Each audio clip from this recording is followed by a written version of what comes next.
So before we get to look at the structure of an atom, what exactly is an atom?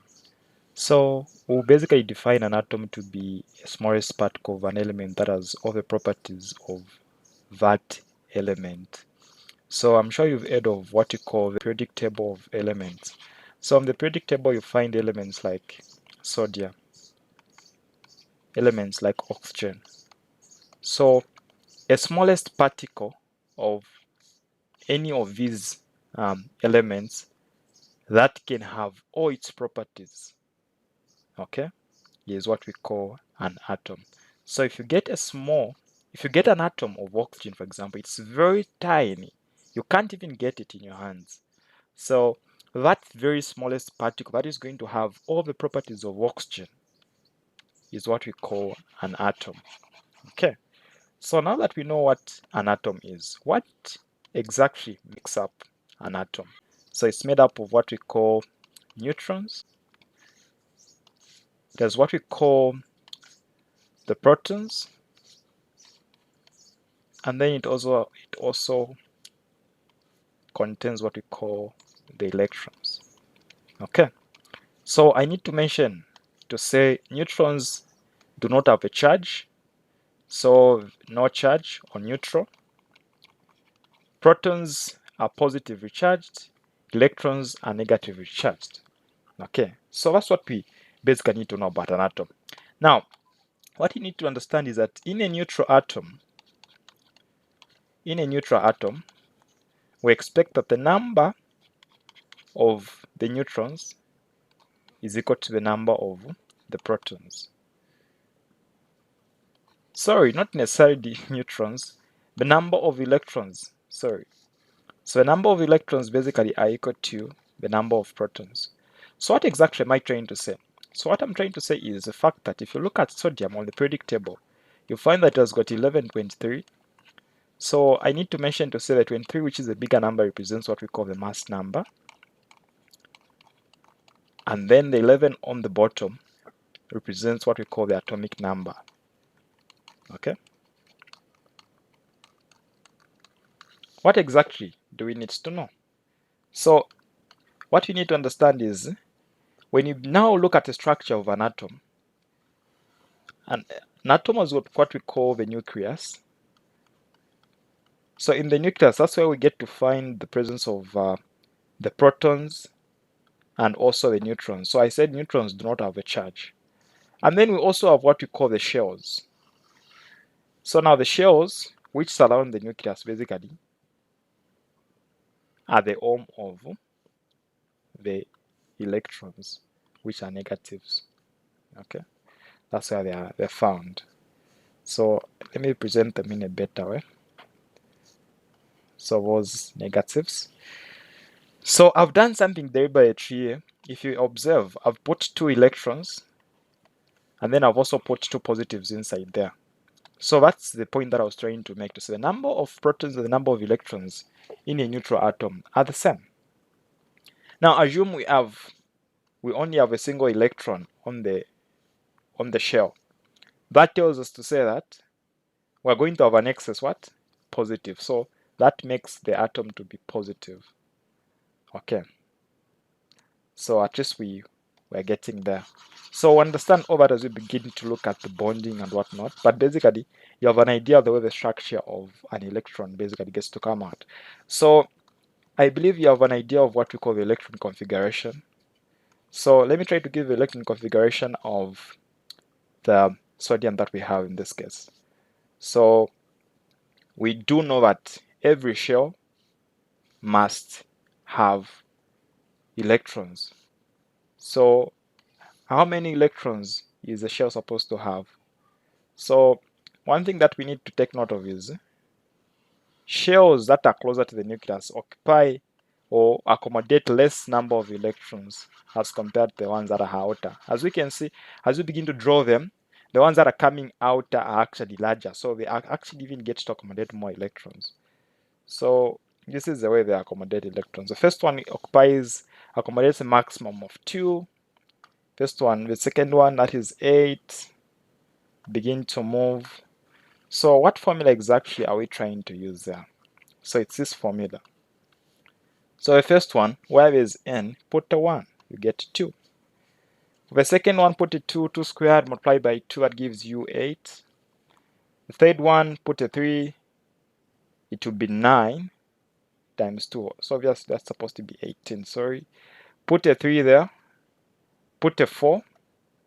What do you expect to have? 4 squared is 10, so you have 32. So that's exactly the way we expect the shells. So writing electron configuration in terms of the shells would give us 2 from 11. So this number, which is the atomic number, represents the number of protons present in that atom. Okay. Now we've said for a neutral atom, because the electron configuration represents the electrons distribution. So we expect to have the same number of electrons for a neutral atom, that is. So out of 11, remove 2. You are remaining with what? With 9.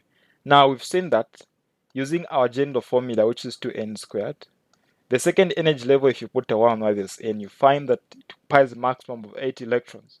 So you now have used 10 electrons. Out of 11, you're remaining with a single one. So you have no choice but just to put it in the fade shell. Okay. Now, under the study of atomic structure at this level, we'll be required to present our electron configuration using the orbitals. Okay. So how do you get to do that?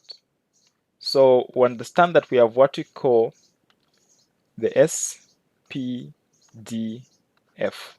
These are the kind of orbitals that we have. So I'll just go direct and give the presentation. I'll explain later how we basically get to go deep in terms of giving the electron configuration. So I'll say 1s2, 2s2, 2p, 6, 3s1. So this is representing the second energy level, the first energy level, the third. So that's how I've distributed the electrons, if you can see. Let me use a different color so that you're able to see properly. So the 2 electrons are here. The 8 electrons are shared between the S and the P. The 1 is in the third energy level. So that's just an idea of how you get to give electron configuration. Okay, using the SPDF orbitals. So understand basically what the orbitals are later. So we are going to talk about the Bohr's atomic model. This is a very famous atomic model because it's very useful and very applicable. Most of the calculations that are performed under atomic structure are based on the same model. Okay, so looking at this diagram, it basically summarizes the things that we need to know about Bohr's atomic model. So according to Bohr, basically, an atom is made up of a small nucleus, which is of course positively charged. As you can see in our diagram here, you're able to say, if you look at this nucleus, it's very, very tiny. So that dot that is there represents that there is a positive inside there. That's what the Bohr's atomic model tells us. It also tells us to say that it is of course surrounded by the negative electrons moving around. So again, if you look at the diagram that we have, so these are made up of electrons. That's what Bohr's. So they are actually, the nucleus is surrounded by the shells made up of electrons. And then the other thing that we'd have to know is that the electrons that are located away from the nucleus has got more energy as compared to the ones that are near the nucleus. So that emphasizes on the aspect of the energy levels. Okay, these shells are also known as energy levels. Sorry. So the ones that are closer to the nucleus have got lower energy. So in short, for example, this is bigger, is smaller than, has actually more energy than the one that is smaller inside there. That's what Bohr's model tells us. So in summary, or more in detail actually, if you look at these postulates, that's what they tell us. Okay, so I'll read through. The first one says in an atom, electrons, of course, electrons are negatively charged.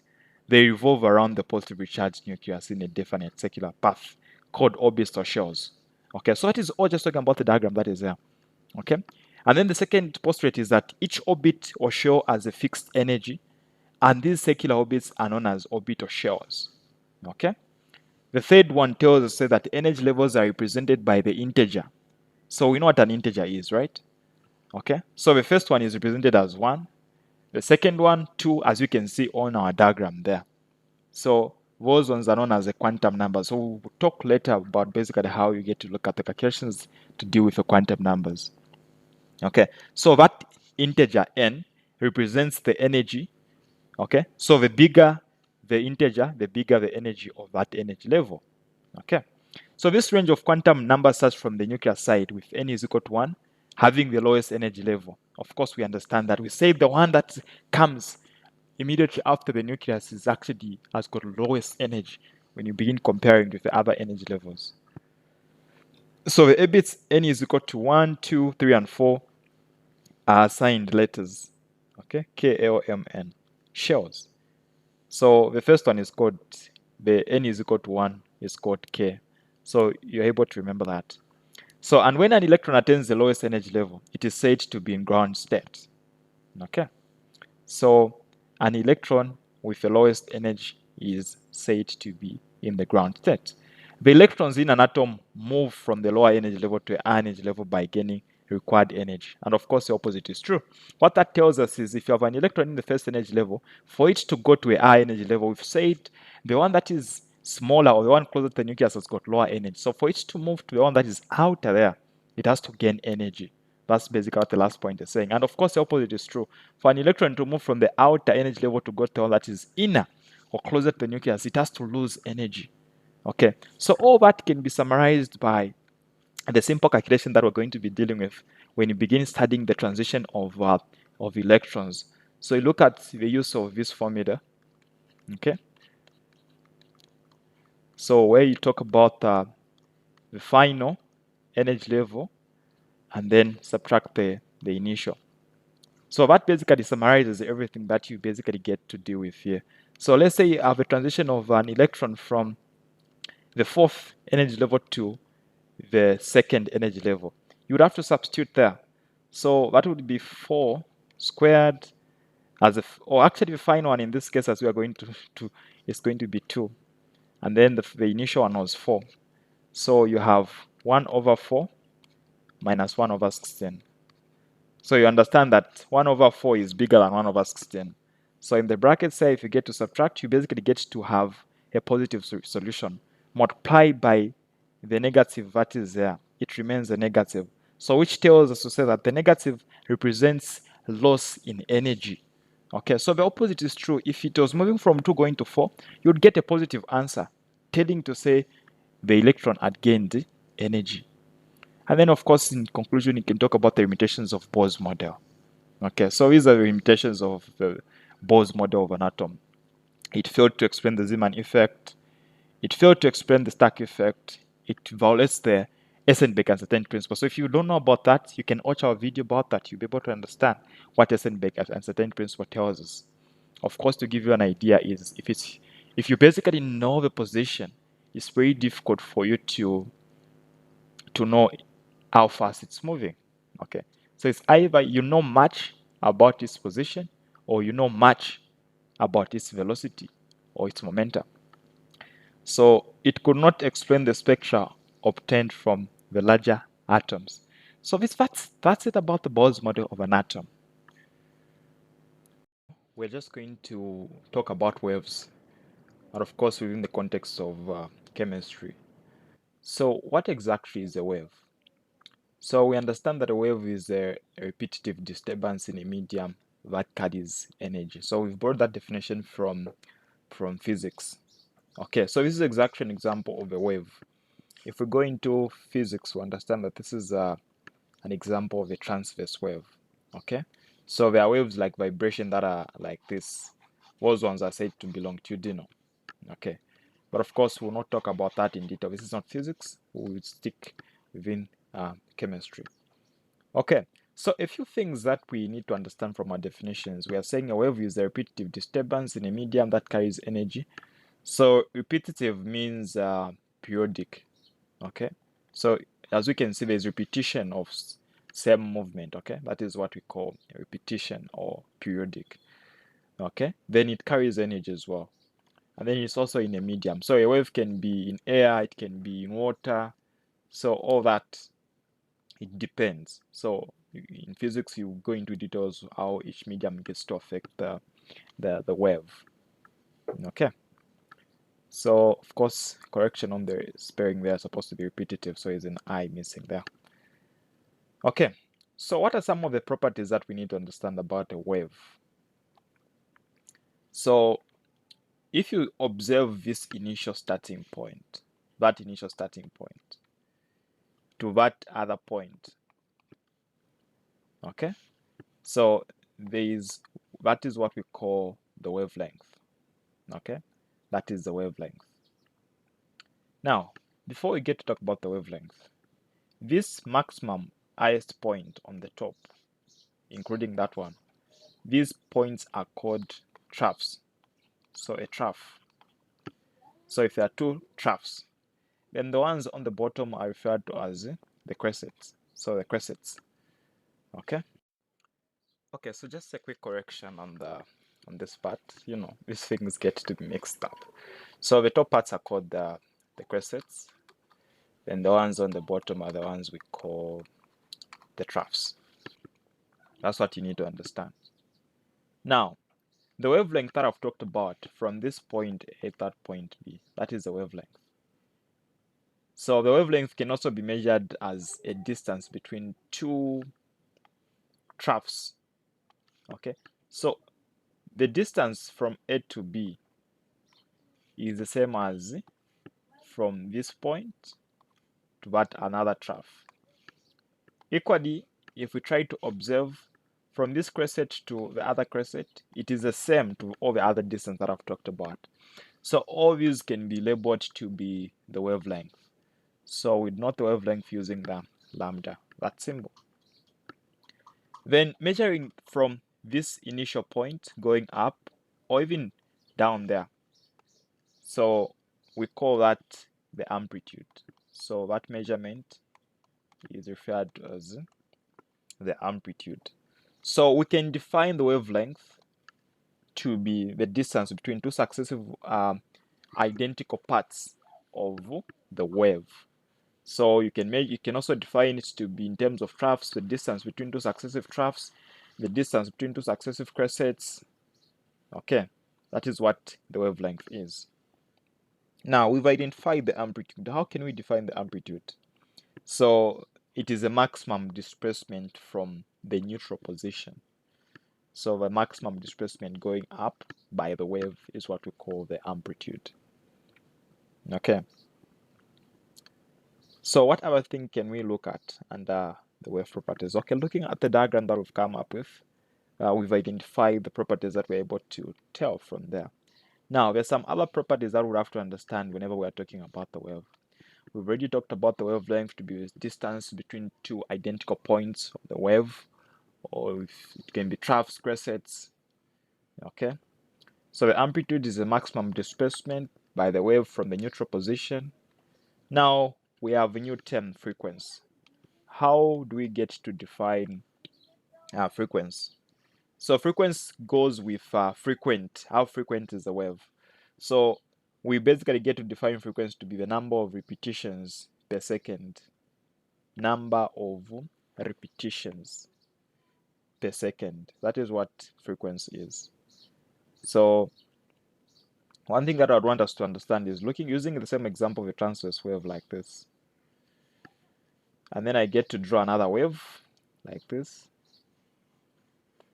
So you observe that the one that is in yellow is more frequent than the one in red. So we can say that this wave in yellow has got a R frequency. That's the basic idea that we're trying to say. Now again, I'll draw the same setup. That's a wave, and then we have another wave like this. Okay. So of course, we understand that wavelength is the distance between that. So in this case, it is the distance between those 2 points. Of course, you can also use the crescents, but I'm using the troughs. Okay. So what exactly are we trying to say?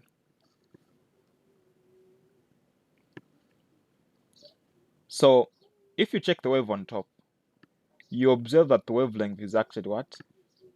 Shorter. Then the one down, it is actually what? Longer. But in terms of frequency, which one has got a higher frequency? So you observe that the one that is on top has actually a higher what? A higher frequency. It is more frequent. Then the one on the bottom has got lower frequency because it is the repetitions are a few. So in addition to frequency, we can also talk about the period. Okay, so we can talk about the period as the time it takes between two crescents or two troughs, or you can also define to be the time it takes to complete a wavelength. Okay, so to be more specific, if you're looking at the diagram, how long you're taking to complete a wavelength, the time it's taking, that's what we call a period of a wave. So the period is noted as capital letter T, frequency is denoted, we can denote it using the letter V for the sake of atomic structure. Okay, so looking at what we have on our diagram, we are trying to observe to say, if you look at the wavelength, when the wavelength is shorter, we've seen that the wave is more frequent, so that is high frequency. And then of course this other diagram, we've seen that lower frequency, but the low wavelength is longer. So that tells us to say that the frequency, and now I'm saying frequency is going to be noted by letter V. So frequency is inversely proportional to the wavelength. Okay, so for the sake of atomic structure, we use a constant of speed of light. So where there's one, we can put a C to form an equation. So V is equal to the speed of light over wavelength. So that C is our constant, which is the speed of light, 3 by 10 to the power 8, and then that is our wavelength. So that is going to be very useful. Make sure you take note of that equation. Okay, so that shows inverse proportionality between the frequency and the wavelength. If one is longer, the other one is going to be lower. That's the way it works. So that's why if you go to, you observe a spectrum, things like the gamma rays or the Y rays, the X rays, the UV, the visible light, we begin going this side towards radio waves. So you find that these ones have got high frequency, but they've got lower what? The ones on the leftmost, the Y rays, the X rays, the UV, of course, visible light. So going towards the left, the highest frequency, shorter what? Wavelength. Then as we go this side, the wavelength begins to increase, becomes longer, and then the frequency is low. That is exactly what you'd have to understand there. So that is inverse proportionality. So of course I would have to mention to say the frequency is also inverse proportion to the period. You can also know that. Okay. Then the velocity. We've already been exposed to velocity. So velocity within the context of if you're talking about velocity under linear motion, how do you basically get to define velocity? So velocity is the rate of change of displacement. So we can define it the same way. The rate of change of displacement of the wave. That is the velocity. And then the wave number, I want you to know that the wave number is basically given as 1 over the wavelength. Okay? So 1 over the wavelength gives you the wave number. Okay? So these are the things that you have to know under atomic structure when you're talking about the wave properties. Okay, so we just have a question to practice under what we've learned about so far under the wave properties. So feel free to pause the video and try to attempt the question. So we have light emitted from an atom with a wavelength of 778 nanometers. We need to find its wave number and frequency. Okay, so quickly I'll go straight. So we said the wave number is given as 1 over the wavelength. So the wavelength has been given. Now, one thing that you need to note is the units, the SI units for wavelength are meters. So we'd have to work with it in meters. Okay? So area under measurements, we said we can convert nano. Nano is the same as 10 to the power negative 9. That's what nano means. And then you remain with meters there. Okay? So quickly, we have 1 over 778 times 10 to the power negative 9 in meters. So 778 times 10 to the power negative 9 divided into a 1. So the answer that I'm getting is 1285. So it's actually 1 million. 1,285,347. So a lot of numbers. Now looking at the question, we have got 3 significant figures. So 3 significant figures, considering it to be our answer, would be much better. So let's consider 3 significant figures. So we have 1, 2, and 3. Okay. Now looking at the next number, it's a 5. So we'll let it be 1. So since it's a 5, we can add a 1. So that it will be 129. Okay. So I'll say 1.29.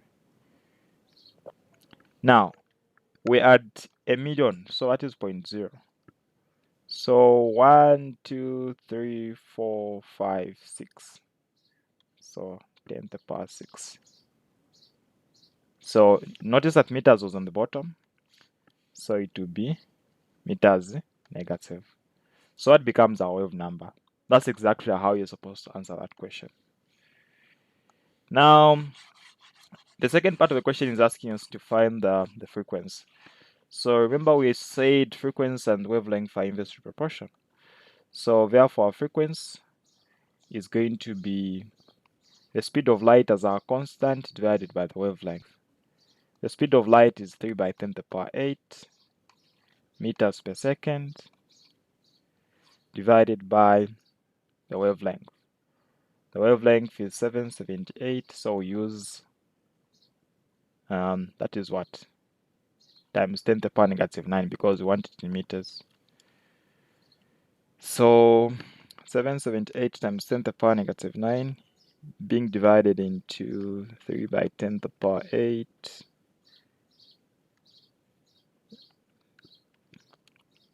So I'm getting 3.86. So I've gone direct this time around. 3.86. 3 significant figures times 10 to the power 14. So the units are A's. A's is the same as 1 over a second. So those are the units for a frequency. And that's exactly how we'll get to go about this. Okay, so we talked about Planck's quantum theory.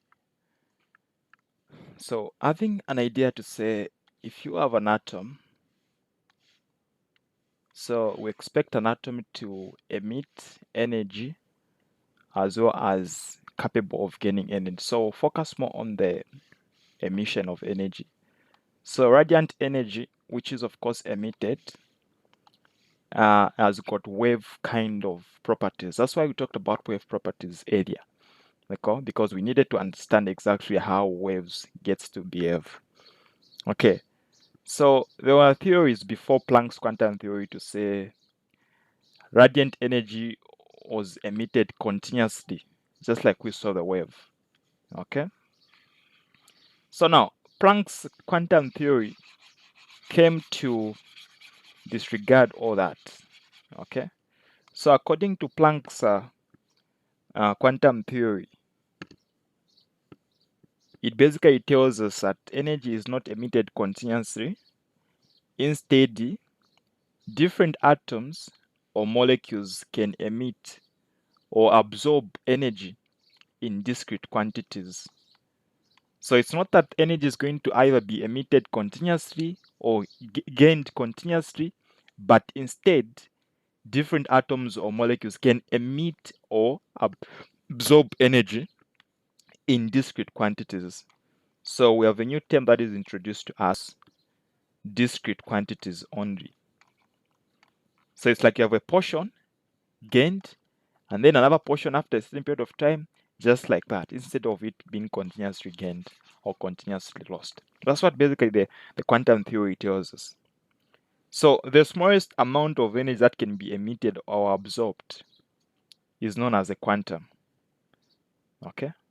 So the smallest amount of energy that can either be emitted or absorbed in these discrete quantities is called a quantum.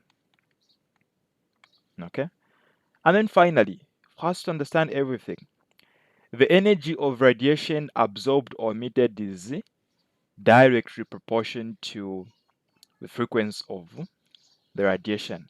So this introduces us to a new formula that we have to understand under the study of Planck's quantum theory, which is that the energy of a photon is equal to that. So what we're trying to understand is the energy is directly proportional to the frequency. Okay? So the higher the frequency of the radiation that is either being absorbed or emitted, you expect that the energy is going to be either more energy is going to be gained in terms of absorption, or more energy is going to be emitted depending on the frequency. That's exactly what this formula tells us, and it's very, very important, and it's going to be very useful for this under the study of atomic structure. So this requires us now to understand exactly what the H stands for. So the H stands for Planck's constant, which is a value that you are supposed to know. But in most of the exams they get to give you, but you have to know it's not even very complicated. It's at 6.626 by 10 to the power negative 84 joules second. Okay, so that's it about the Planck's quantum theory. So in summary, what we've said is different atoms or molecules can emit or absorb energy in discrete quantities only. Of course, the smallest amount of energy emitted or absorbed is known as a quantum. So this formula is used to calculate the energy of a photon. Okay. So we now look at practice questions in regards to Planck's constant and the quantum Maxwell's quantum theory. So we came up with an equation to say, according to Planck's constant, he actually told us to say the amount of energy emitted by a photon is direct proportion to the frequency. The higher the frequency, the more the energy would be emitted or absorbed. Okay. So if you look at the first question, it says a compound emits light having a wavelength of 300 nanometers. What is the increment of the energy emitted? So we're trying to find the energy that was emitted. We've been given the wavelength. We've not been given the frequency. So what we basically get to do, so we know that we also earlier said the frequency is inversely proportional to the wavelength.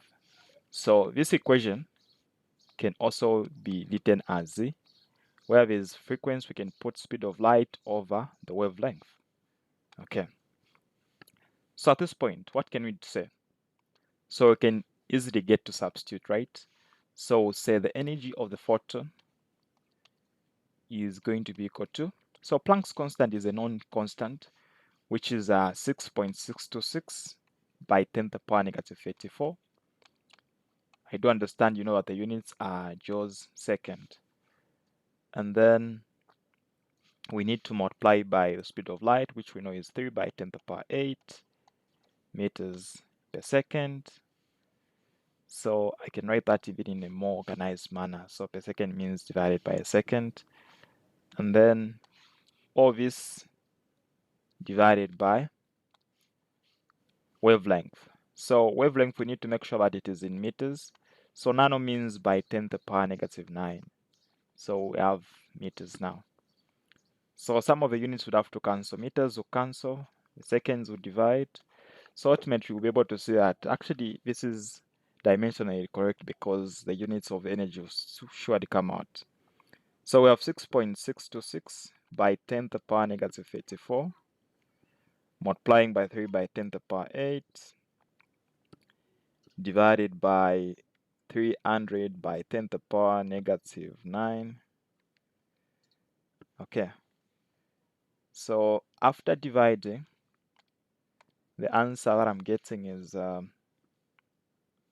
value of 6. So I would have 6.626 times 10 to the power negative 19.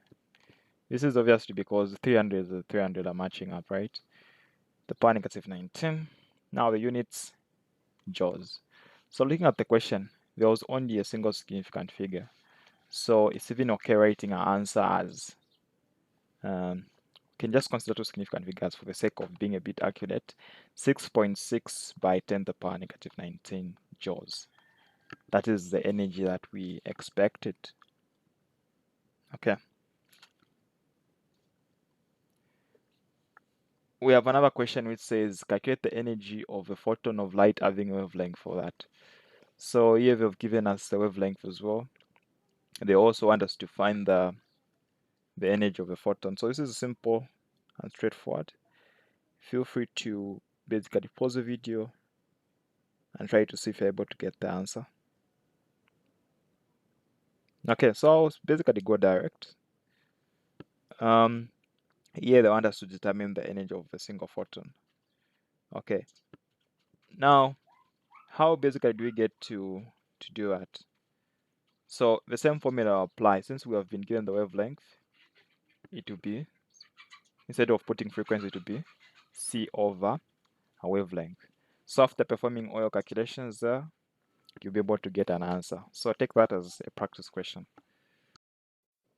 So we've already seen the need of this formula because it's coming from Max Planck's quantum theory. We said energy emitted or absorbed is directly proportional to the frequency of the light or photon. Okay, now I want to determine the energy of a mole of a photon. So this formula is only for energy of the photon. So substituting the information that we have, our energy of a photon is going to be Planck's constant. Okay, so units are just seconds multiplied by speed of light. The units are meters second. We are dividing by the wavelength. 584 times 10 to the power negative 9, because we want to take the nanometers to meters. So the units are meters. So meters second, we remain with a joule. So remember, this formula is energy of a photon. So grab your calculator and perform the calculations there. 6.626 by 10 to the power negative 84 multiplied by 3 by 10 to the power 8 divided by 584 by 10 to the power negative 9. So the value that I'm getting is 3.404 by 10 to the power negative 19 joules. So remember, this is the energy of a photon. Now, this time around, they want us to determine the energy of a mole of a photon. So each time any form of calculation in chemistry deals with a mole. So we know that we're dealing now with our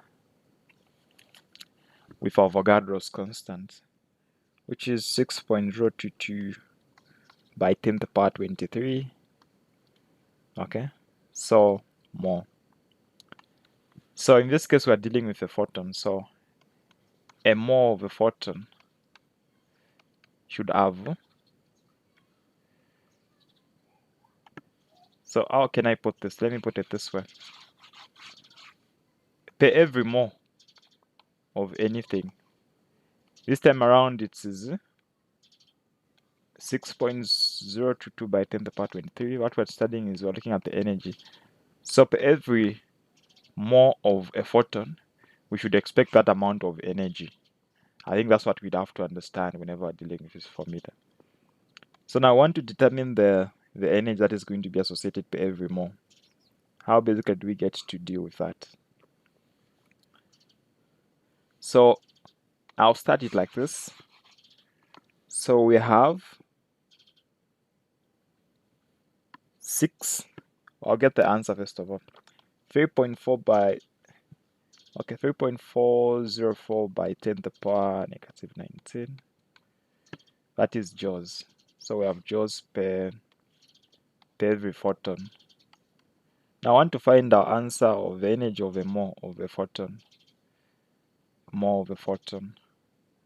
So we understand that the formula Avogadro's constant is 6.022 by 10 to the power 23. So it's always per mole. It's always per every mole. Per every mole, per every mole there is that amount of energy. Okay. So in performing our calculation, our result is supposed to be in joules.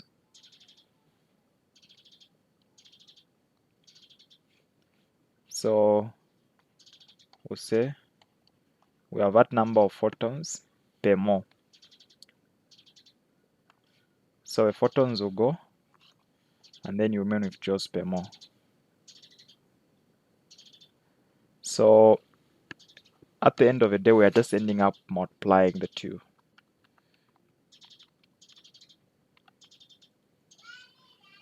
So what answer are you getting? So looking at this number of significant figures, I'll go for 3. So 2.05 by 10 to the power 5 joules per mole.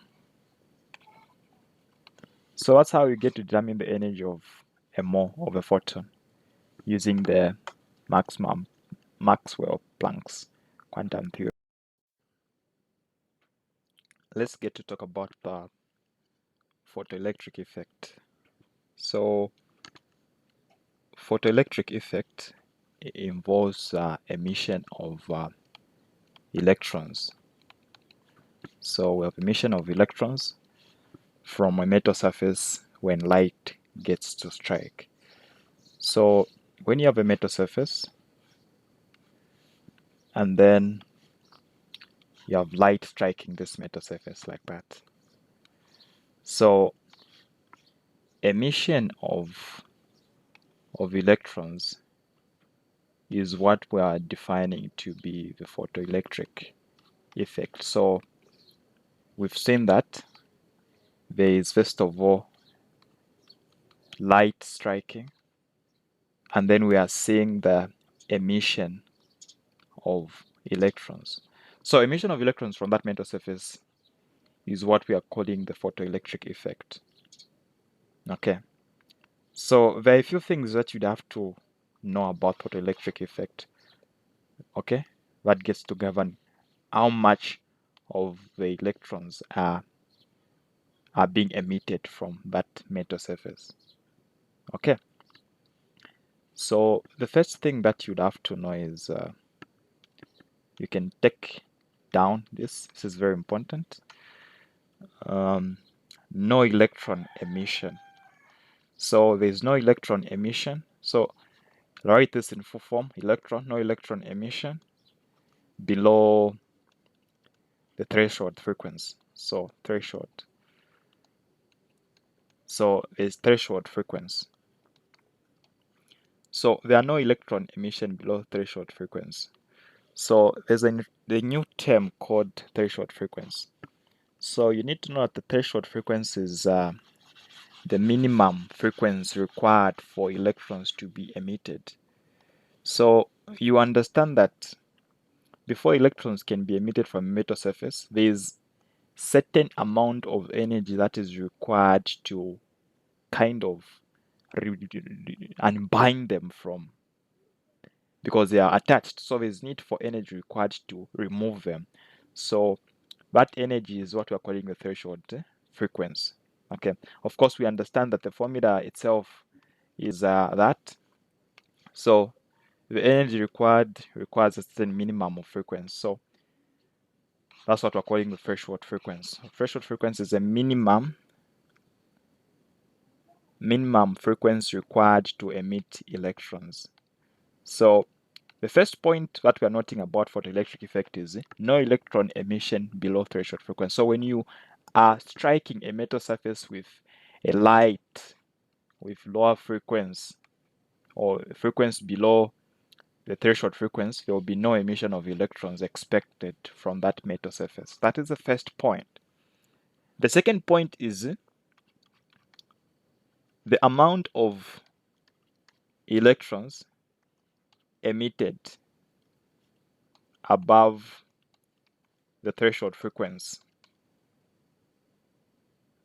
So I'll go again. The amount of electrons emitted above, so the amount of electrons, so I can say emitted above the threshold frequency are directly proportional to the intensity of the light. So I believe you understand the intensity of light. When light has got high intensity and low intensity. So what this tells us is if the light that you are using has already more than the threshold frequency, as you begin to increase its intensity, you expect that more electrons will also be produced. So increasing the intensity when a light has already met the threshold frequency increases the amount of electrons being emitted, and vice versa. If you reduce the intensity, okay, despite the light being above the threshold frequency, you expect the number of electrons being emitted will also be reduced. And then the other point, the third point under the photoelectric effect is that an increase in the intensity of light, so an increase in the intensity, so you can also decide to increase the intensity when the threshold frequency is not met. So an increase in the intensity of light below the threshold frequency does not produce any electrons. Okay, so whether you get to increase the intensity of the light, provided the threshold frequency is not met or it is below the threshold frequency, there is no emission of electrons, even as you get to increase the intensity of that light. Okay, then finally, the thing that you'd have to note is number four. That is number four. For the frequency above, so for the frequency that is above the threshold frequency, the kinetic energy of the electrons gets to increase with the frequency. I believe you understand what that means. So that will introduce us to a formula that is very important when it comes to determining the kinetic energy of the electrons that are emitted from a metal surface due to photoelectric effect. So the kinetic energy of the electrons emitted is given as a difference between, so I'll explain this formula. So this part here is representing the threshold. So the V naught there is the threshold frequency. So threshold frequency will be able to give us the amount of energy required to remove those electrons from the metal surface. So I was talking about unbinding of the electrons. So that unbinding requires a certain threshold frequency. So we subtract that energy from the frequency of the electrons. Okay.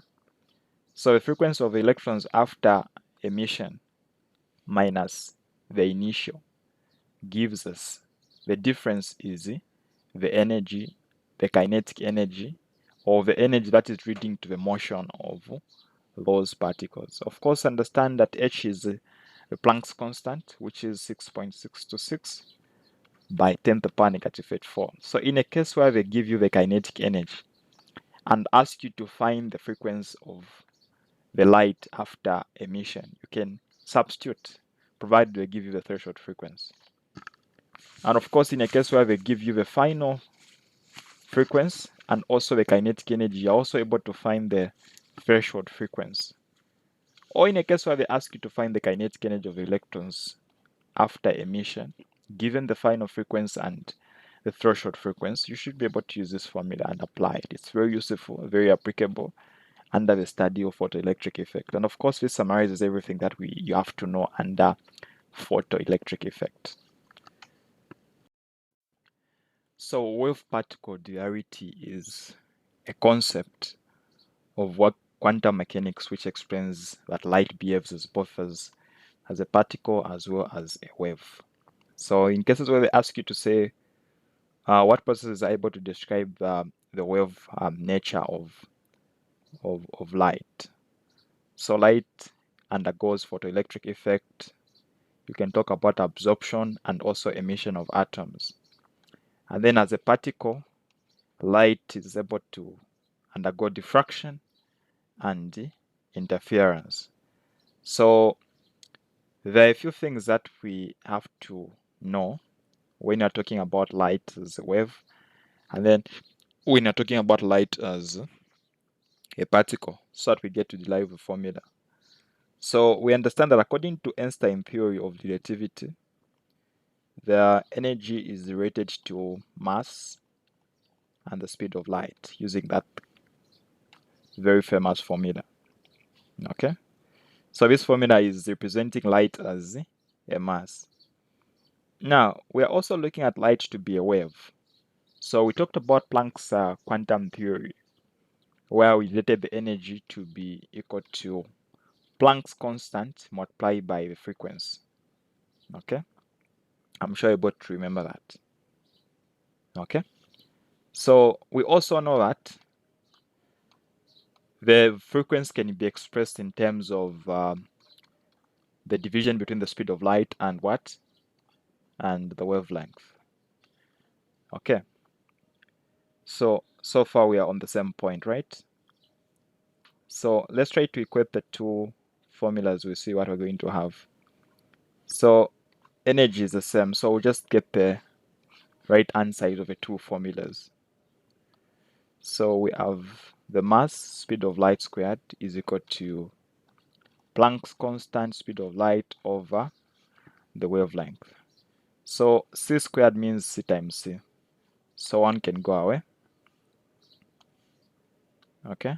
So cancel one c with the other c. So we remain with mc b is equal to that over the wavelength. Okay. So we're able to move.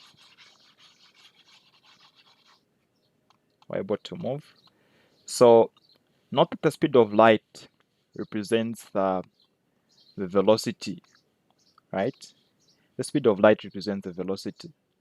So for the sake of generalizing it, because of course speed of light just represents when I'm dealing with a vacuum and whatnot, so we can write it to be mv is equal to Planck's constant over the wavelength, and then we can make the wavelength to be the subject by crossing and multiplying. So we have our wavelength being equal to Planck's constant over mass multiplied by velocity. So at this point, this is what we call de Broglie wavelength. So it is basically Planck's constant divided by momentum. We know momentum is a product of mass and velocity. So this is a very useful formula, and we'll be using it in a case where they ask us to determine the de Broglie wavelength, okay, given that they've given us the velocity and of course the mass. So this is what wave-particle duality deals with, basically. So the concept itself identifies light to possess both wave and particle properties. Okay, so from that comes this formula of de Broglie wavelength, which is a very useful calculation under atomic structure. I'm sure you've heard of the hydrogen spectrum. So what exactly is the hydrogen spectrum? So the main argument is that when you get to pass an electric discharge through a gaseous hydrogen molecule, so an hydrogen molecule that is in gaseous state, if you get to pass it through an electric discharge, or if an electric discharge passes through this hydrogen in gaseous state, so you expect that there should be an emission of radiation. So that hydrogen gaseous state will emit radiations. So in addition to that, so the hydrogen emission spectrum will consist of radiations of discrete frequencies. Okay, it's not like it's going to have identical radiation, but it's going to be of discrete frequencies. So that means that there are a lot of things that are radiated. Okay, so we'll get to talk about all those things in details. So from that basic argument, we need to understand that if you have an atom, okay, and then it has got electrons. So electrons are capable of getting excited to get to higher energy levels, and vice versa. The opposite is they are also able to move from the higher to the lower ones by losing energy. So there's one which is involving excited state is gaining of energy. Moving from higher to lower ones is losing energy. Okay, that's basically what gets to happen. Okay, so there are a few things that are very useful under the study of atomic structure that you basically have to get to know. So whenever you have the first energy level there, whenever you have a first energy level, so if you have the movement of electrons from other energy levels to the first energy level, okay, like that. These are just some of the examples I can give. Maybe let me talk of one there. Let me talk of one there, one there, and then one there. Okay, so let's say you have a movement of electrons from all those energy levels, provided they are coming to the first shell, the first energy level. You need to know that they are referred to as Lyman series. Okay, so Lyman series. So these were just the names of the scientists that were discovering them. So the second energy level, let's say it is somewhere there. So you can also have the movement of these electrons from elsewhere. So you may have from the third energy level, from the fourth, and so on and so forth. So this is the first, second energy level. So remember the shells are in circular form, but I'm just trying to draw them so that it makes sense. So the first one I've drawn is straight and the like. That's exactly what I'm doing. And then we can also consider a third one. So I've not given you a name for the second one, right? So any transition associated with the second energy level referred to as Bohr series. Okay. So if you have an electron moving from a third going up, coming into the second energy level, it's basically referred to as Bohr series. And then you can also consider the third one. So you can also have a third one. You can consider a fourth one. So if you talk about the third one, associated with the third one is the Paschen series. So Paschen series. And then, so that is, just put it there. And then the fourth one, associated with the fourth one is is what we call brackets cities. And then finally, the fifth one is the p-fund cities. So if you have a movement of electrons from higher to the fifth one, it is basically referred to as the p-fund. Okay. So these are the hydrogen cities that you have to know when it comes to the transition of electrons. Okay. Now, apart from that, the other thing that we'd have to know is that there is a region of spectrum that each transition is associated with. Okay. So when you are talking about emissions, so it's also true that when you have emission of the Lyman series from the first energy level going to higher energy levels, okay? Let's say I have an electron being emitted from the first energy level to the second energy level, or any other energy level, going to the third, fourth, third, and fourth. So that is still referred to as Lyman series. Now, it is associated with ultraviolet light. So in such a case, what we expect is what is emitted is UV, ultraviolet. Okay. Now, emissions associated with the Balmer series moving from the second energy level going to our energy levels when electrons are emitted like that, from here to there.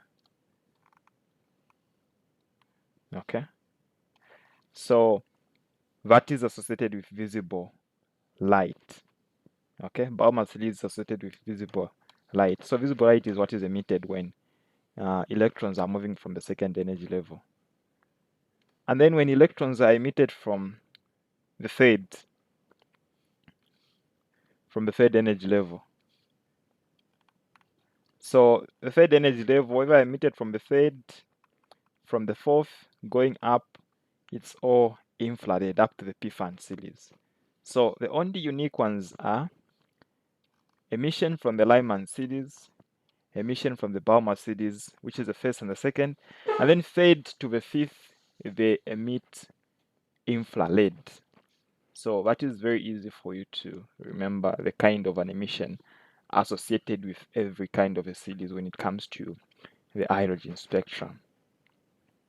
Okay. Finally, the other thing that we have to understand is when it comes to the emissions, we need to understand that there is an equation associated with determining the wavelength, okay? If you have a transition. So the wave number is basically equivalent to the Liebig's constant, and then you have transitions. N1 squared minus N2 squared.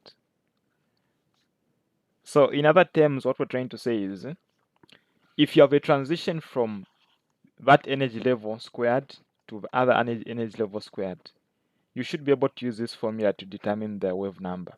Now the wave number, we know that is 1 divided by the wavelength. So you should also be able to determine the wavelength using this very formula.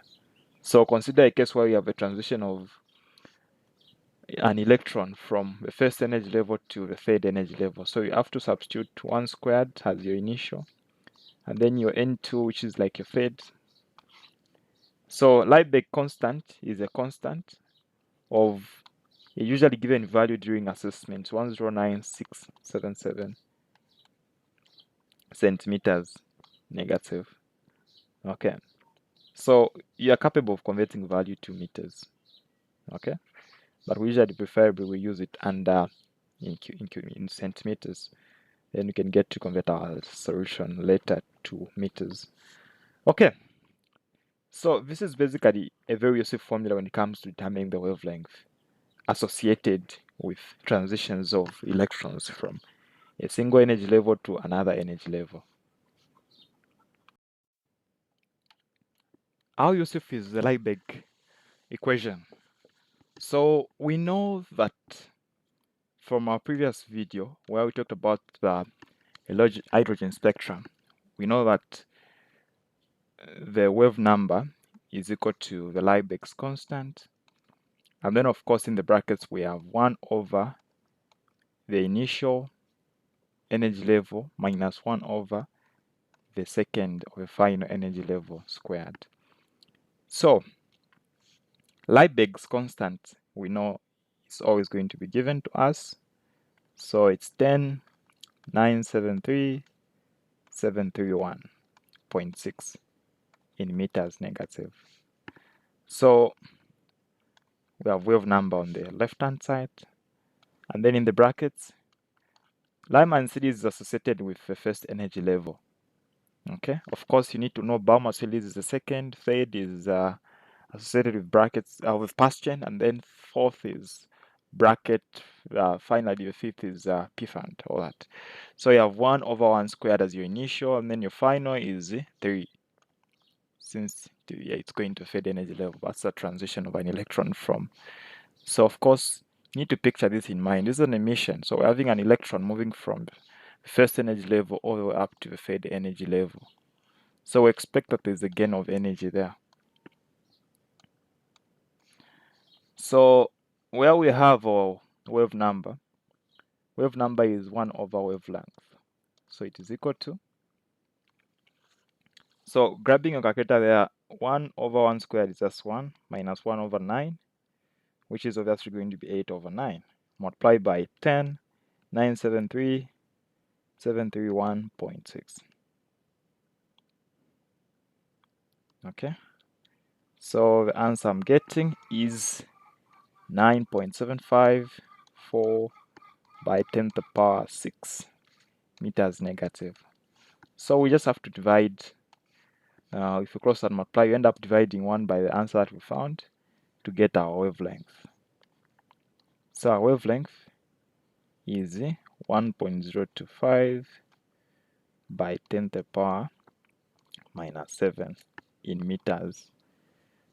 So that is how you apply the Liebig equation to performing calculations.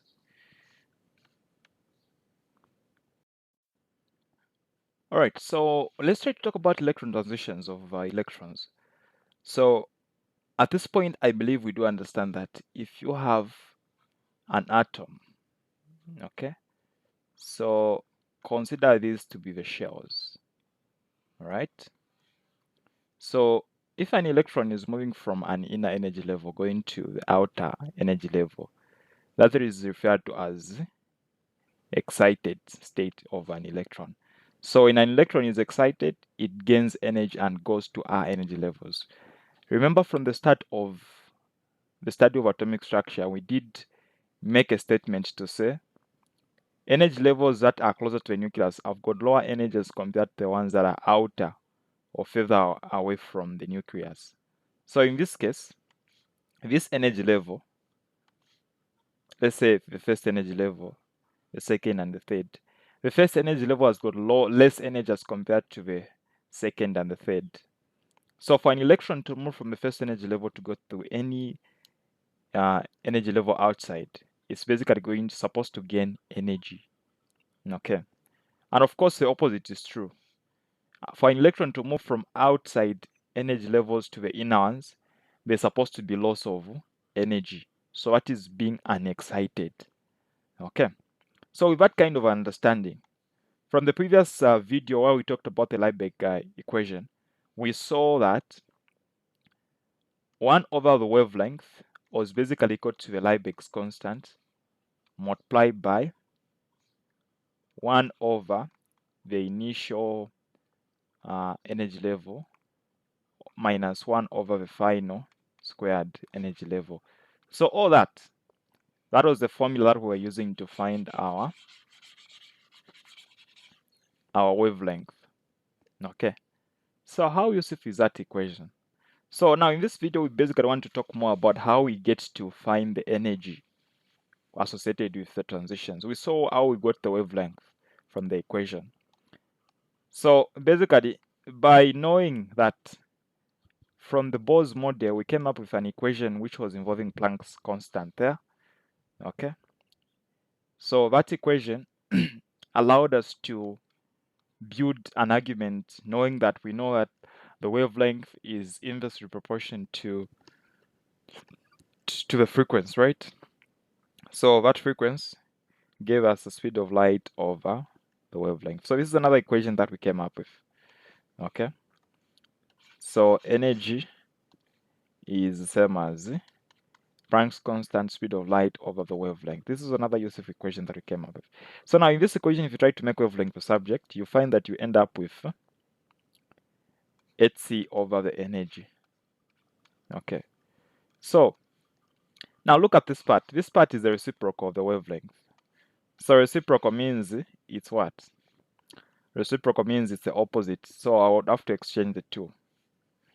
So if I put, say, 1, 1, so I'll end up having 1 over wavelength is equal to energy over hc.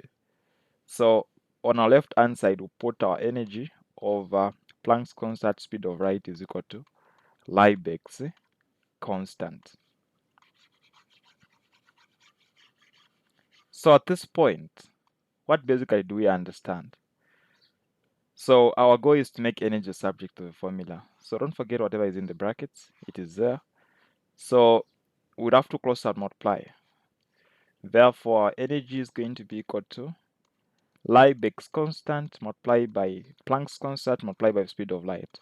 Whatever is in the brackets remains as it is. So now, you know that Liebig's constant is equal to 109,73731.6 in meters minus. And then you know Planck's constant is 6.626 by 10 to the power minus 34. You know that speed of light is 3 by 10 to the power 8. So we're multiplying all these values. Okay. So what answer are you going to get? So the value that I'm getting is 2.18 times 10 to the power negative 18. That's the answer that I'm getting personally. So I would have to now substitute in the final equation to say the equation that is going to be very useful is 2.18 times 10 to the power negative 18 as our constant, and then in the brackets we maintain what was there. So we have 1 over the initial squared 1 over the final squared. So what is in the brackets is denoting the energy levels that we are dealing with. Okay, so consider an example where we get to where we are asked to find the energy that was required to move an electron from, let's say, the second energy level to the third energy level. So in such a case, our energy is going to be 2.18 times 10 to the power negative 18. Substitute the initial was 2 squared, the final was 3. So we'll multiply our constant by 1 over 4. So we have 1 over 4 minus 1 over 9. So the answer I'm getting for our energy is 3.029 times 10 to the power negative 19. Now you ask yourself a question. The answer is positive in joules. Why? Because it was excited, and the electron was excited from the second to the third energy level. So that's why the answer is a positive. The opposite is true. If you try to put a 3 there and then a 2 there, you find that you end up having a minus, a negative answer, which shows that there was loss of energy for the electron transition. We have a very interesting discussion about orbitals and then look at how we basically get to give electronic configuration using the orbitals. An example of what I'm trying to say is if you look at carbon, we know carbon has got 6 electrons in its neutral state. So the electron configuration is all that. Okay. So 2p2.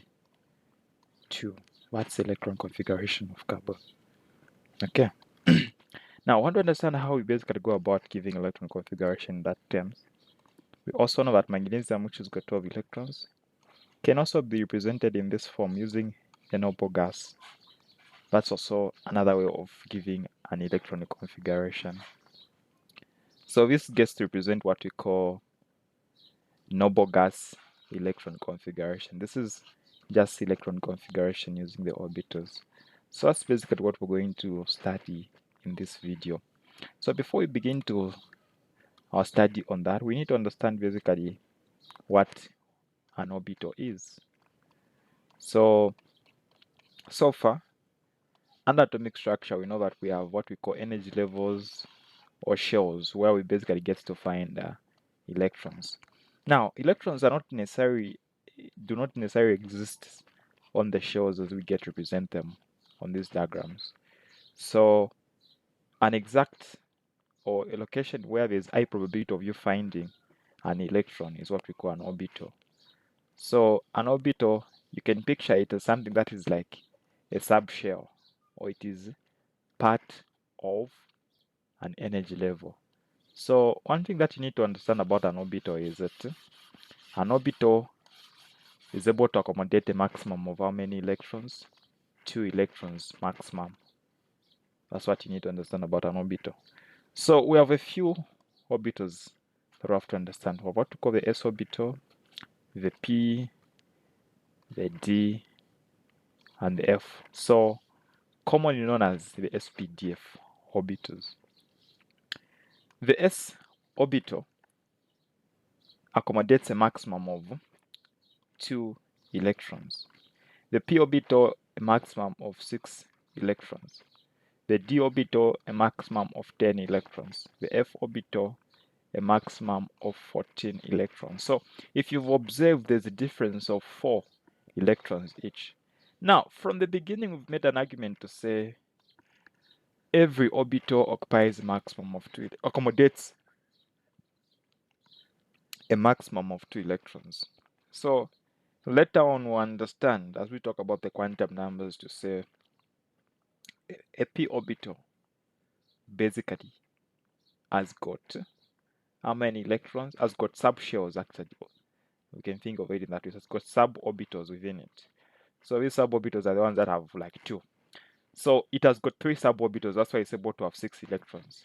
The d has got 4. So basically, not necessarily 4, 5, sorry. So it has got 5.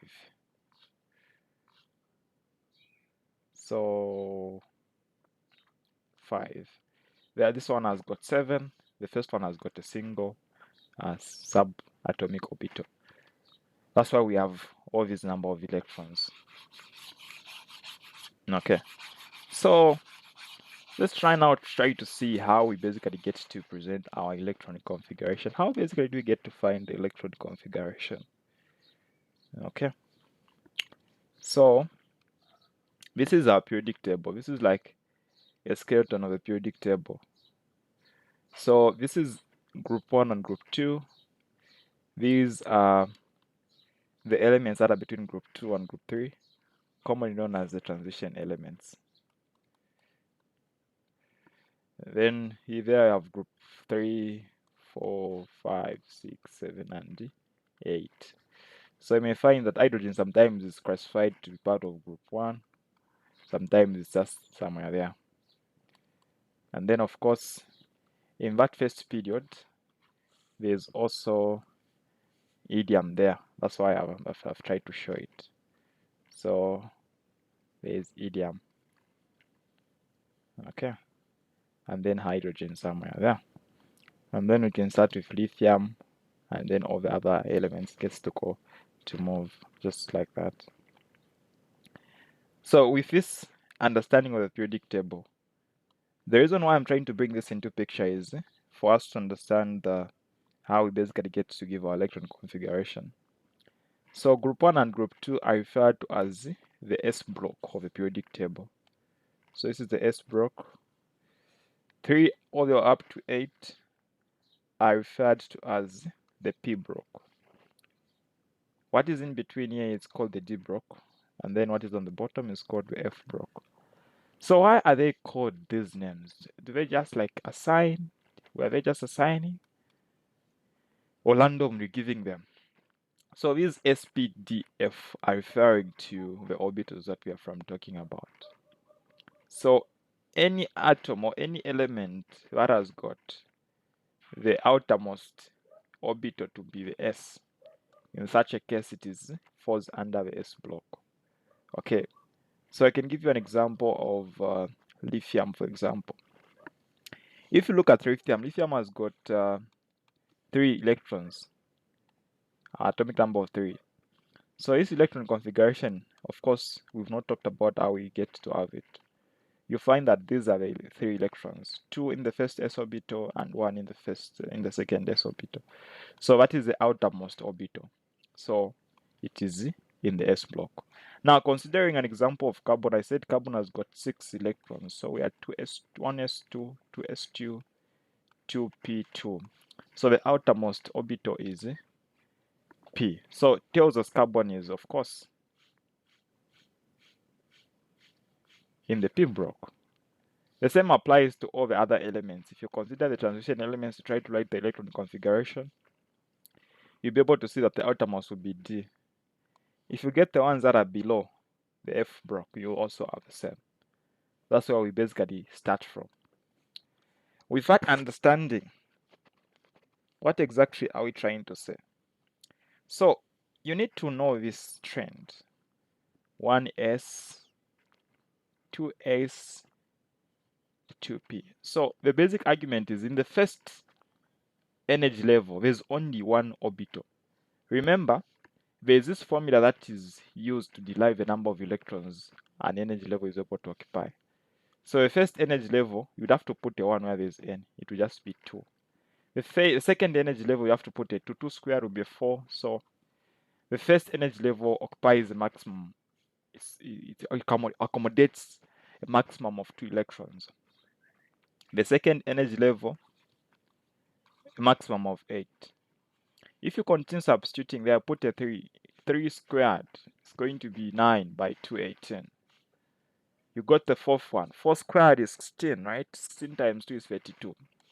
So this is the way the energy levels increase their accommodation. They're able to accommodate that number of electrons respectively as we get to increase.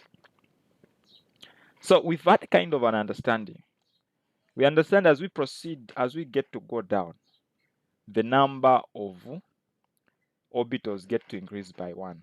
So you see. So 3s, 3p. So here I said this increases by 1, so it will be 3d. 4s, 4p, 4d. So here will not end, there will also add the 4f. This is the argument that I was trying to make, to say we get to increase, add an extra. Of course, we end at 4, where this is where we get to have the maximum, right? 4f. Everything else will just be following in that. We can't have any other, because remember we said SPDF, atomic orbitals, SPDF electron configuration. So how basically do we get to give electron configuration? So move like this: 1s, 2s, 2p, 3s, 3p, 4s, 3d, 4p, 5s, 4d, 5p. So if you've seen the way I'm drawing the lines, so this is the order that you get to follow. So the order only comes to change when you reach at the d orbital. Okay, the d orbital. So you can't move from 3p and go to 4s, no, and go to 3d. You have to go to 4s. So the basic idea is we have 1s, 2s, and then the lines are showing us you go to 2p, you go to 3s, and then the lines are showing us you go to 3p. From 3p you go to 4s, and then you get back to 3d, you go to 4p, you go to 5s. So at this point we've already understood how many electrons each kind of orbital occupies. So we've said S can accommodate 2, P6, D10, all that. So we know F is 14. So that is going to be very useful in our study of electron configurations. Now let's directly go into obvious and see basically what's going to begin happening in terms of we get to give electron configuration and whatnot. So I did give you an example of magnesium. So magnesium has got 12 electrons, right? Magnesium is in group 2, which tells us, say, the outermost orbit is supposed to be the S, since it's in the S block. We made that argument from the start. So what are we trying to say? So if we try to give electron configuration, we have 2 electrons in the first S orbital. The lines tells us we go up to 2s. It occupies a maximum of 2, accommodates a maximum of 2, and then we go to 2p, which is a maximum of 6. So if you get to add these, how many electrons have we used up from the 12? 2 plus 2 is 4 plus 6, 10. So remaining with 2 electrons. According to the lines, they show us from 2p you go to 3s. How many electrons are remaining? 2. With an example of magnesium, we've already seen that it is actually true, because if we look at our periodic table, we observe that magnesium is in group 2. So the outermost shell of magnesium has got 3s. Okay, so I want you to think very smart. So if we are to reduce that to 3s1, we would end up with sodium.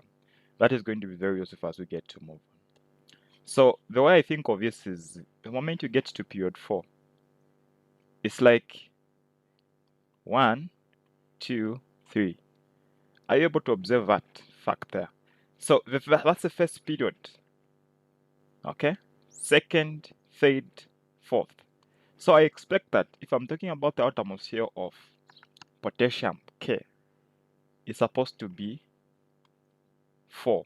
Now I know that this is the first 2 groups are the S block, so it's supposed to be S.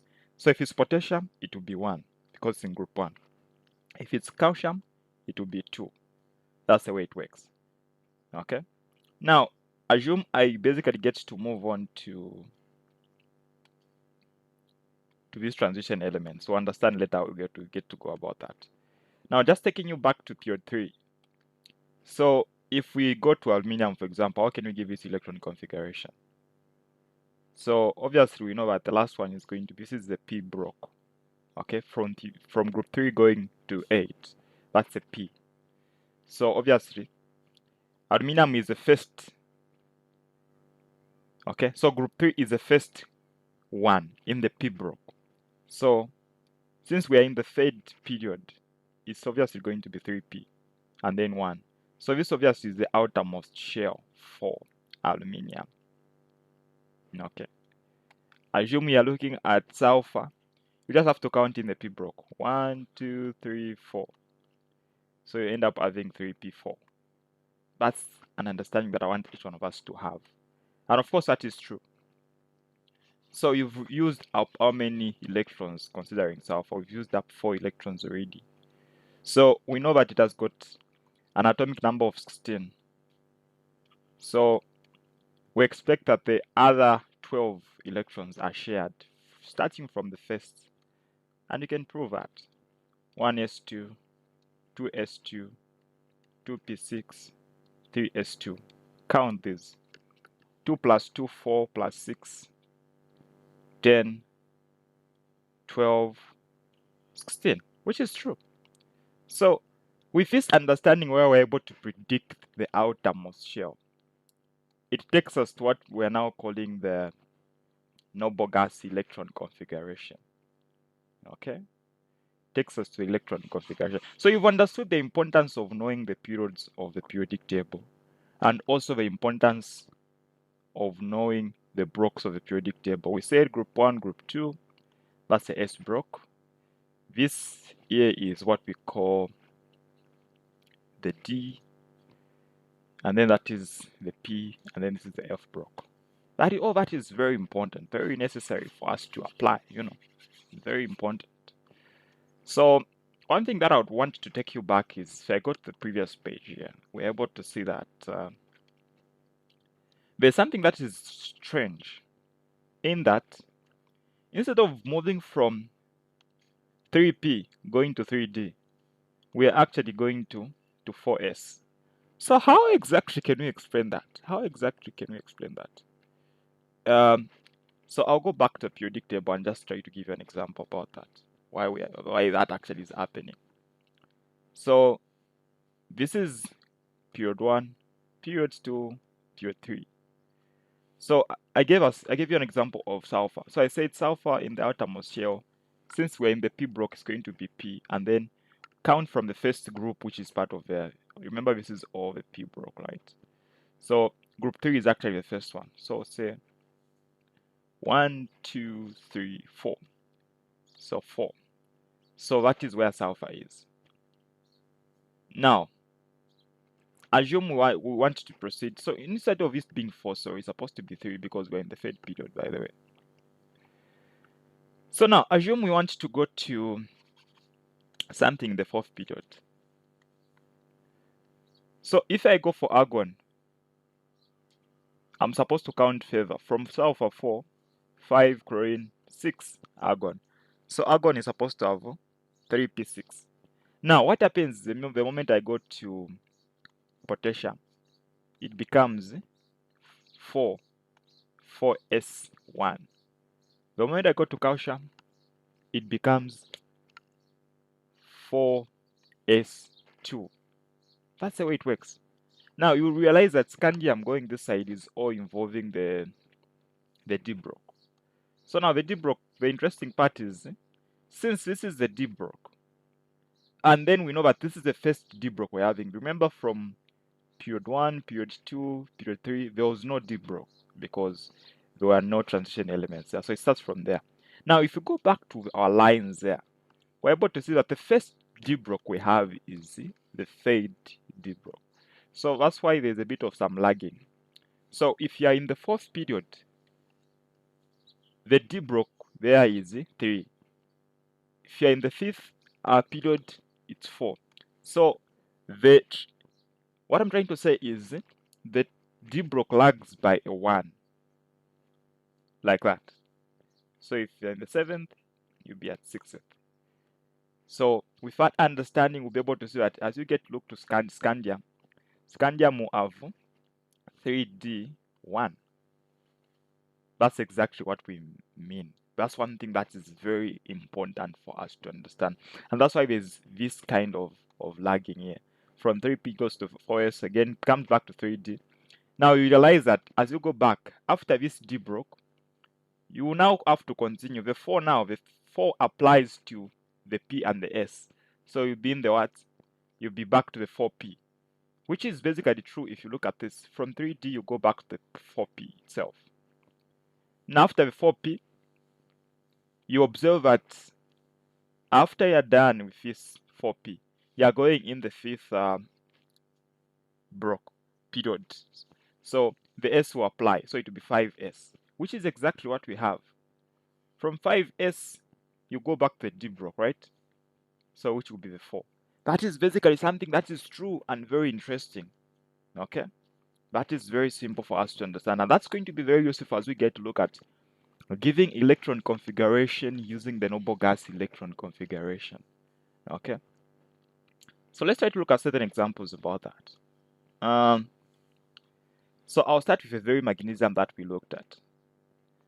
So if we see magnesium, this was this electron configuration. So how can you give this electron configuration using the noble gas electron configuration? It is also called the shorthand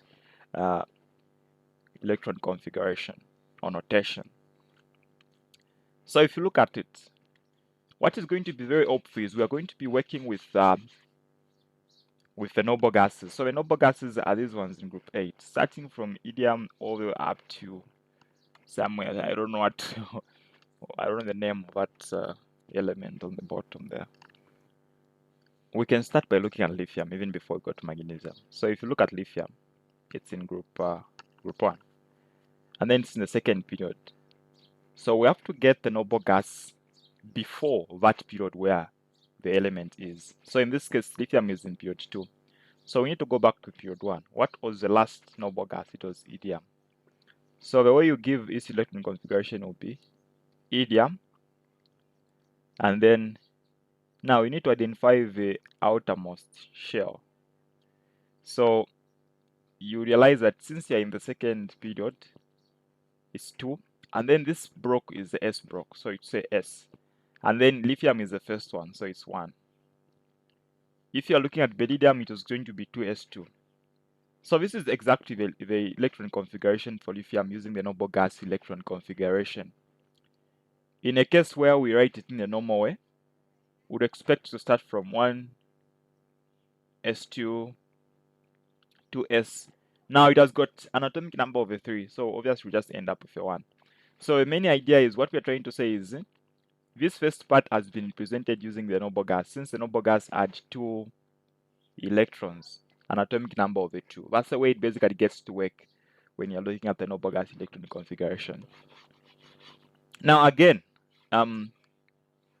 giving you an example of magnesium. If you check here, magnesium, we are ending with 3s2. So we can represent all this first part using a noble gas. So if I take you back, so magnesium is in the third period. So we can basically use the previous period, which was period 2. The last noble gas was neon. So neon has got an atomic number of a 10. So just write neon, put it in these brackets. And then the first broke is the S, and we are in the third period, so say 3s. Now count from the first 1, 2. So it's 3s2. Now this is basically true. This is indeed the last orbital, even after following our order there. So now, this is the full electron configuration. This is the noble gas electron configuration because we're using a noble gas to present the electron configuration. And of course, you realize that this is a bit faster. It is faster indeed when you look at very big elements. Now, let me try to make it a bit more interesting and look at something that is a bit bigger. So let me consider sulfur again. Sulfur. So if I try the electron configuration of sulfur, start counting the electrons, you have something like that, 2p6, 3s2, and then 3p. So 1, 2, 3, 4. So that is the electron configuration of sulfur in 4. Now, with a noble gas electron configuration, all you just have to do is look at the period where you are. So sulfur is in period what? So we are also in the third period. So the previous period was, of course, still period 2. So neon was the last noble gas before. Now, this is where it becomes a bit interesting because you find that we are not just going to write the last orbital. There will be some orbitals before that. So moving from neon, we've used up 10 electrons. So as we move from neon, you find that we have to go through the S broke. So the S broke, we're in the third period. So the S broke is 3s. Now, since we are not ending there, we have to fill it all up. 3s2. If we end there, then we are representing magnesium. Now we are not representing magnesium, so continue counting. Now there is no D broke here, so we are just leaving it blank, and then we are now finding ourselves back in the P. So the 3 will still apply to the P broke as well. Now how many are we counting? So this is the first one, the second, third, and the fourth. So basically that's where it ends. That is the noble gas electron configuration of sulfur using the noble gas electron configuration. Of course, not very bad. It's matching up. It is matching up. So what about if we try to make it a bit more interesting, actually? What about the one that is involving the D-block now? What if we get to consider maybe something like, let's consider vanadium. Let's consider something like vanadium now. So this is the way we're going to do it. So we are in the fourth period. Fourth period. That's where vanadium is. Now, if you got the previous period, which is the third one, the last noble gas was argon. So you write argon. Now, of course, take note that argon has got taken up 18 electrons. So you have to add to make it 23. Okay, so from argon, for me to get to vanadium, I need to first of all pass through the S block, which is in the fourth period. So I'll have to fill it all up, 4s2. Now, if I end at 4s2, it means I've represented calcium. Now, I've not represented calcium. I need to get to vanadium. So this is exactly where the D block is starting from. Now, I mentioned earlier to say, this is the first D block, and the first D block, according to what we had written, was the third. So that's why there's a bit of some lagging. So if you're in the fourth period, the D block will be the third, and so on and so forth. So from there, we understand that despite us being in the fourth period, we are in the 3D block. So the first one is scandium, so I'll count 1, 2. So vanadium is the third one, so I'll put a 3 there. Wow, interesting, right? So what is the noble gas electron configuration of vanadium using the shorthand notation? It's faster. Instead of you writing, counting all the way from 1s2 all the way up to 3d, it will take a lot of time, right? It will. Okay, so looking at this very period, so if we had gotten something like arsenic, which is like 33, would still use argon because it's the last one. Now, the difference would be, we know that for us to skip the D block, we have to put 10 electrons, since we are not interested. So if we end at 10, it implies we are representing zinc, but we are not. So we'll continue moving. So we'll find ourselves back in the P block, because the P block starts from the third period, right? So remember, the P and the S matches up with the period where you are. So we'll still be in the 4p. Now counting from the first one, 1, 2, 3. So it's 4p3. So this is the electron configuration using the noble gas for arsenic. This is basically the way it gets to work. I believe you now have an understanding on how you get to give electron configuration in a normal way using the orbitals and also using the shorthand notation, also known as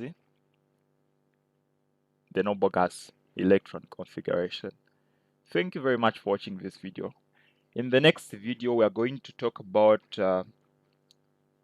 the exceptions to these configurations we've been giving. Copper and chromium are the main exceptions to electron configuration. There's some changes. We don't basically just get to fill in the way we've been filling in the others.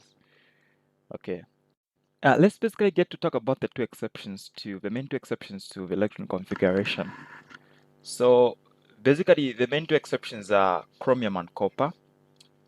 In these cases, there is a condition that a completely full or half filled up D sub level is more stable than a partially filled D sub level. So we'll see basically an excitement of an electron from the S going to the D orbital. Okay, so this is our periodic table. We'll start by looking at the first one, which is of course chromium, right?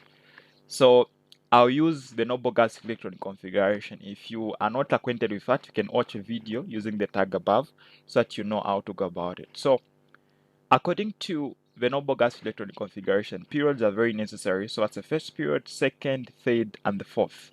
So realize that for chromium, we are in the fourth period, right? So you need to look at the previous period, which is having argon as the last noble gas. So put argon. Now from there, we are now in the fourth period, right? Before we get to the chromium, we know that the first group and the second group are the S block. Whatever is here, the transition elements are in the D block, and then these are the P block. We understand all that from that video if you've watched it about the noble gas electron configuration. All right. So before we basically get to the D block, we have to pass through the S block. So the fourth period matches up with the S and the P. So we have 4s. So first to end, since there are two groups in the S block, we have to put 2 electrons. So 4s2, which represents calcium. Now we are not interested in calcium here. So we have to proceed, right? So this entire part is the d block. So the d starts from scandium. So we have to count how many electrons we need for us to get to chromium. So 1, 2, 3, 4. So now we say there's a bit of lagging.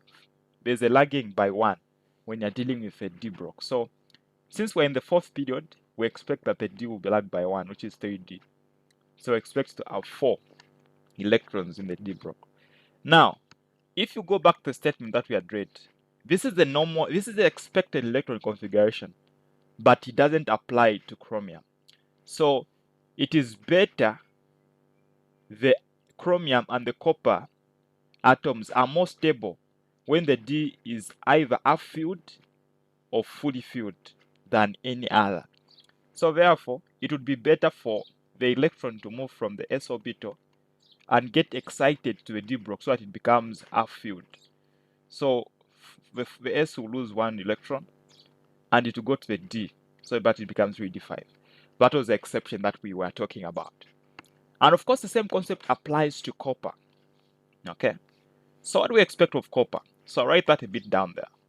So if you look at copper, if we start counting from where the d block is starting from, so we have 1, 2, 3, 4, 5, 6, 7, 8, 9. So the expected electron configuration of copper, since we're in the same period with chromium, it will also use argon, 4s2, 3d9. That's expected. Now, there's also need of an excitement from the S there, so it becomes fully filled. That is going to be more stable. And these are the main two exceptions to electron configuration. Hopefully you now understand. Thank you very much for watching. Alright, so under atomic structure, we have what we call quantum numbers. So have you ever heard of the principal quantum number, the angular momentum quantum number, the magnetic quantum number, the magnetic spin quantum number? Of course, in association to the quantum numbers, there is a principle we call Pauli exclusion principle. So this principle tells us to say, in a single atom, no two electrons, that's the key statement, we will have an identical set of the same quantum numbers. So the quantum numbers are in the brackets, N, L, ML, MS. So these are the letters we're going to be working with under the study of quantum numbers. So what we need to understand is there are no two electrons of the same atom that are going to have a set of the same quantum numbers. They will be different. They just have to be different. Even a single one has to be different. They can't all be the same. Okay, why is it so? So the first quantum number that we saw N. So we call that the principal quantum number. So the principal quantum number is noted using the letter N. So this represents the size and also the energy of the electron. So under the study of atomic structure, we did make an argument to say, there's an argument to say atomic orbitals, not necessarily atomic orbitals, of course, let's talk about the energy levels. Energy levels, outer energy levels, or the energy levels that are further away from the nucleus, have got more energies compared to the inner ones.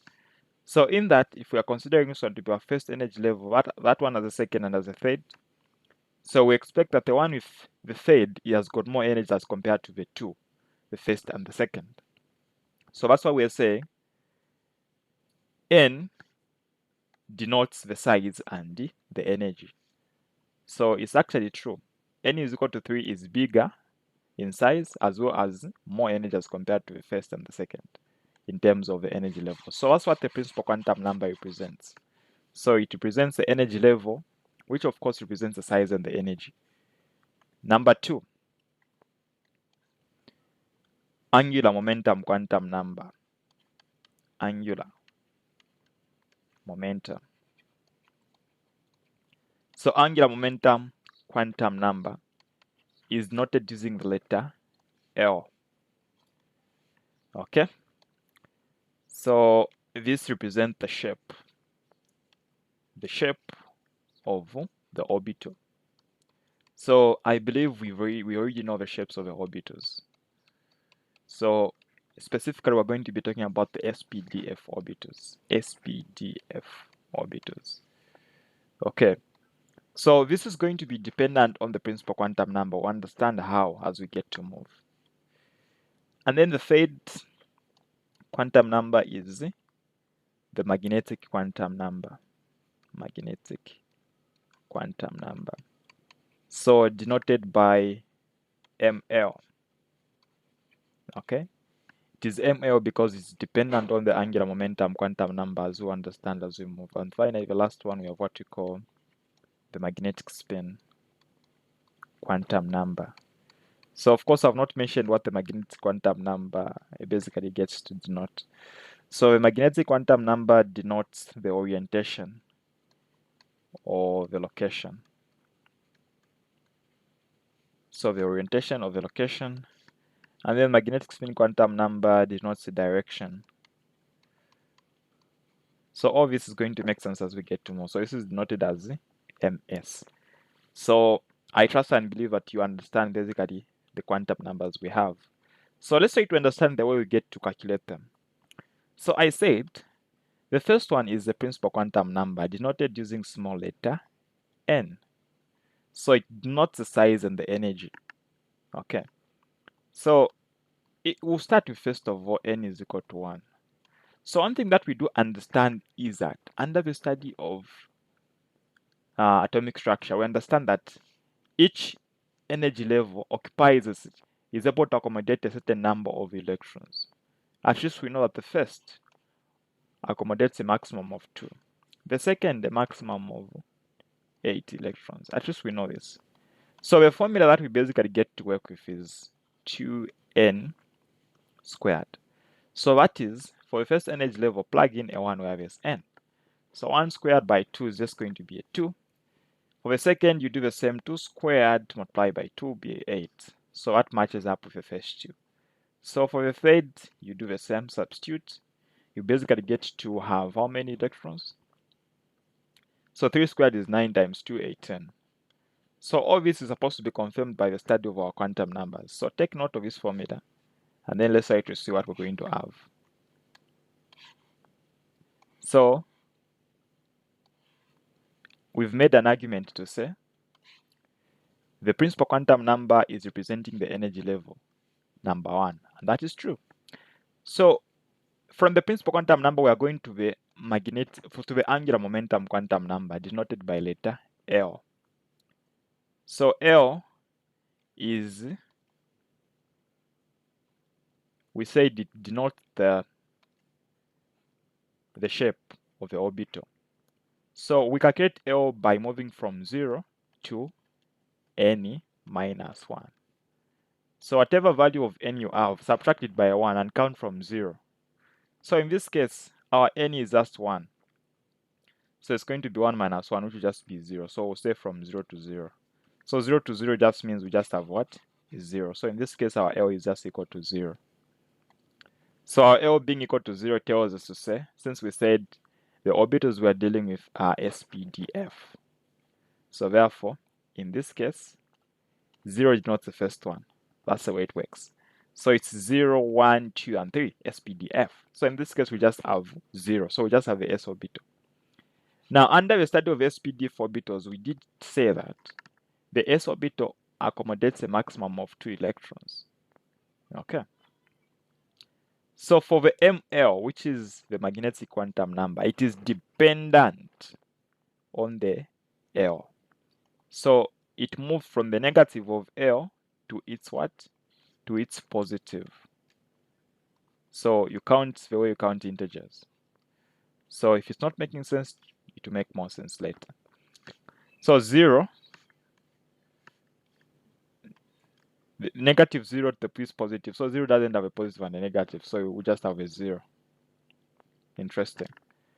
And then finally, the MS is the one that is unique and does not depend on anything. Okay. So we'll just say it is just going to be either a positive or a negative one. So that implies It's either the electron is facing upwards or downwards. So of course, just a summary. This denotes the energy level where you are. This denotes the shape of the orbital. In this case, we've said it's S. This denotes the orientation. So the ML, in other terms, denotes the number of suborbitals that we have. So in this case, it tells us we only have a single suborbital, and we said each suborbital occupies the maximum, accommodates the maximum of 2 electrons. So we only have 2 electrons in this case. That's why the first energy level occupies only 2 electrons. So the 2 electrons, one is facing upward, the other one is facing downwards. That's all we need to understand. So let's try to verify the second part. Now let's say that n is equal to 2. So we said our L, which is our angular. So in this case, understand now that we are now talking about the second energy level. We've proved using this formula to say it is able to accommodate how many electrons? 80 electrons. So this has to verify that. So from our L is equal to 0 to 2 minus 1, since we are saying it is dependent on the principal quantum number. So our principal quantum number in this case is a 2. So if you put 2 minus 1, it's obviously going to be just what? A 1. So the quantum numbers we are going to have for your angular momentum will be 0 and 1, because 2 minus 1 is just 1. So here we have 2 now. Now we say the L, or the angular momentum quantum number, denotes the shape. So in this case, we now have the S and the P. So our ML, which is our magnetic quantum number, gives us the orientation, or the number of subatomic orbitals. So each L, or each orbital, will have its own MLs. So I'll start with L is equal to 0, since we have L is equal to 0. So just like from the first example, we need to move from its negative to its positive. So in this case, 0 doesn't have a positive and a negative, so it will just be 0. And then we also have L is equal to 1, from its negative to its positive. So from it negative 1 all the way up to positive. Now I was saying these are denoting the number of subatomic orbitals. So this tells us to say that the s orbital only has a single atomic orbital, so it only occupies a maximum of 2 electrons, that is. Now for the p orbital, it is telling us that it has got 3 subatomic orbitals, negative 1, 0, and 1. So each with 2 electrons. This explains why the p orbital has got how many electrons? 6 electrons, because it has got 3 subatomic orbitals. Okay, verified by the quantum numbers. So this is actually what is basically true. And then of course we know for MLs, it is, if you're talking about magnetic spin, each ML will have its own. So it's all going to have a positive and a negative. So for L is equal to 0, where ML is equal to 0, magnetic spin will be +1 and -1. And then you can talk about these individually as well. For -1, it will also have a positive and a negative. For 0, positive and negative. So meaning that in each orbital, there will be 1 electron facing upwards, 1 facing downwards. Now, we don't usually ask you about the magnetic spin quantum, because it will always be either a positive or a negative. What is important for you to understand is the first 3 quantum numbers. How exactly do you get to determine them? So I'm showing you how you get to determine how many electrons each energy level occupies or accommodates using the quantum numbers. Okay. Now, the last example to wrap it up.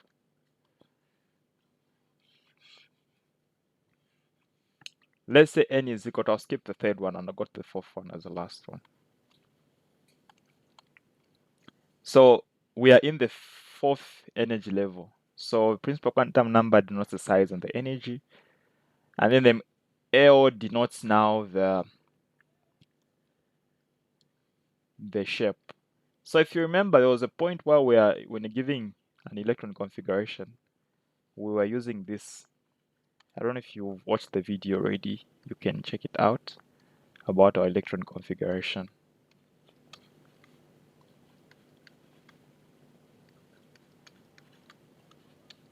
So the 4 was the first one to have the f orbital.